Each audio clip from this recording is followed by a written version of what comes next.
Nuestra naturaleza es inclinarnos de continuo al mal. Y cuando por esta porfía, por esta rebeldía que tenemos nosotros como seres humanos, siempre vamos a acarrear una consecuencia, no solamente a nuestras vidas, sino también a aquellos que están cerca de nosotros. Es bueno y es necesario obedecer a Dios. Quiero sumergirme en una historia que relata la Escritura, que está ahí en Nehemías del capítulo 1 en adelante. Nehemías, un reformador extraordinario dentro del judaísmo. Jerusalén, que posteriormente a ser Sión, la casa de Dios, primero era Jehús, y era una ciudad de los jebuseos. Era una ciudad fortificada, un fuerte. Grandes murallas protegían las viviendas, las casas que habían en su interior. Era una ciudad impenetrable. Sin embargo, David, por medio de su general de ejército, recibiendo una instrucción de parte de Dios, pudo penetrar esos muros sin necesidad de derribarlo por unas refinerías que habían por debajo de los muros que acarreaban el agua, y pudo conquistar esa ciudad y hacer la posesión, en este caso, del pueblo judío. Mientras el pueblo judío estuvo ahí en Jerusalén y estuvo en obediencia a los mandamientos de Dios, a los estatutos de Dios, a las leyes de Dios, Dios estuvo protegiendo a este pueblo. Es cierto que el muro a este pueblo le daba seguridad. También le daba estatus para con sus enemigos. Los enemigos sabían que no podían penetrar esos grandes muros, que eran infranqueables. Este pueblo vivía en paz. Este pueblo vivía confiado. Pero finalmente, cuando la desobediencia, en perseverancia, en ir en pos de ella, ir en pos de dioses ajenos, ¿qué es lo que provoca?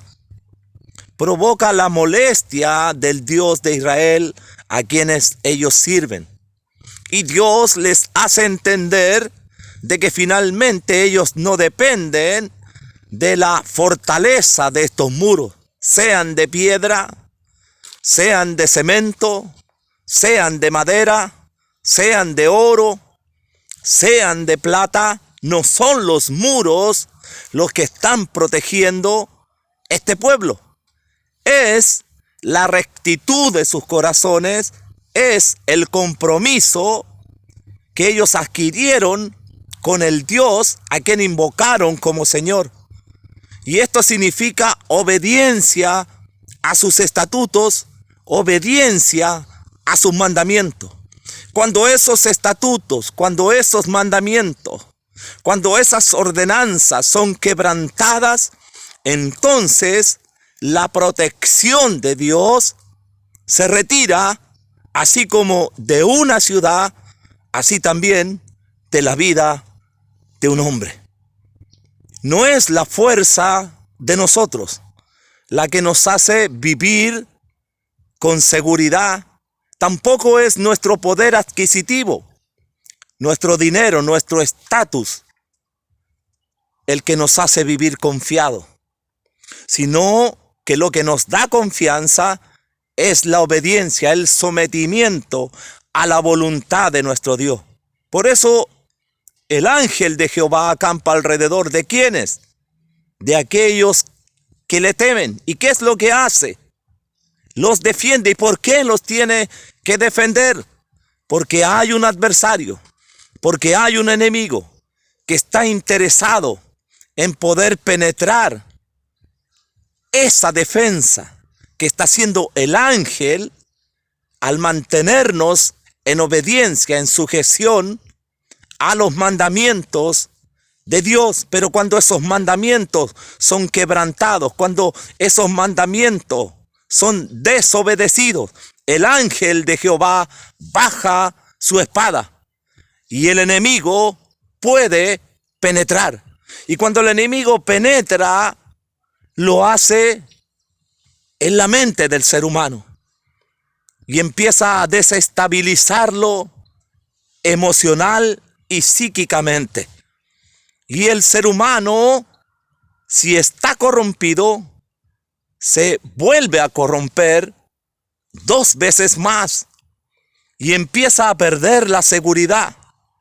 Empieza a darse cuenta de que todos los caminos por donde transita les va mal. Empieza a venir el temor, empieza a venir el miedo, empieza a venir la angustia, empieza a venir el desespero.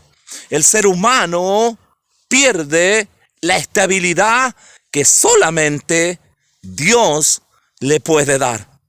Jerusalén fue conquistada, sus muros fueron derribados, sus puertas quemadas a fuego.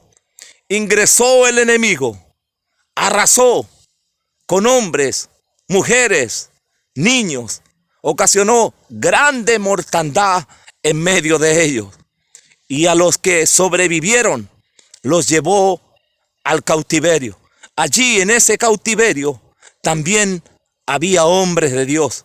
Un hombre de Dios llamado Nehemías, que a pesar de que fue llevado en cautividad delante del reino de Artajerjes, sin embargo, Dios estaba con él.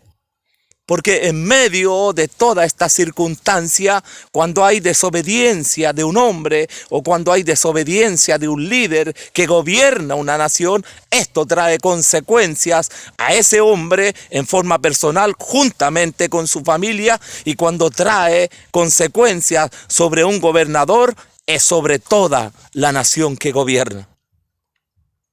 Esta era la condición de este pueblo.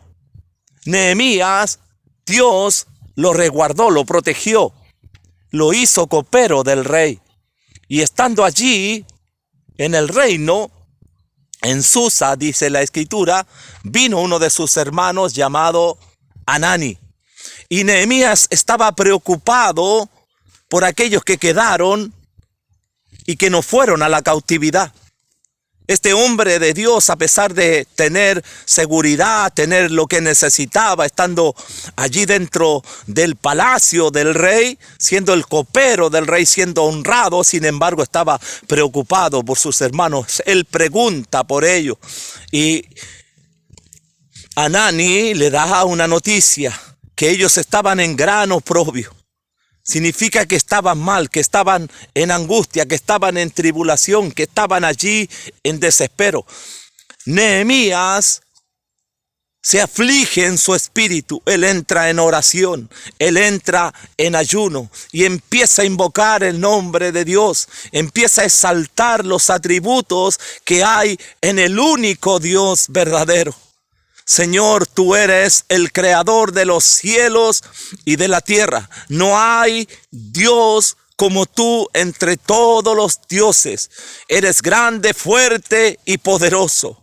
Luego reconoce la condición no solamente de él, sino también de todo un pueblo, de toda una nación. Contra ti y solo contra ti hemos pecado, dejando tus leyes, quebrantando tus estatutos.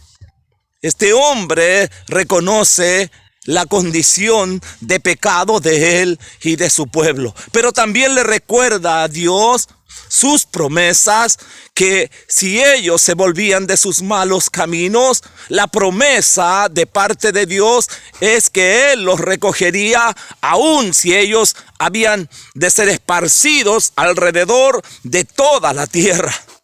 Bendito sea Dios, bendito sea Dios. Dios es fiel y es verdadero, a pesar de nuestra infidelidad. Cuando en el hombre hay arrepentimiento y el hombre se vuelve de sus malos caminos, Dios está presto para recoger al hombre, restituirlo y restaurarlo. Dios quiere restaurar tu vida. Dios quiere restaurar tu altar. A pesar de que éste esté caído, Dios quiere volver a restaurar tu vida.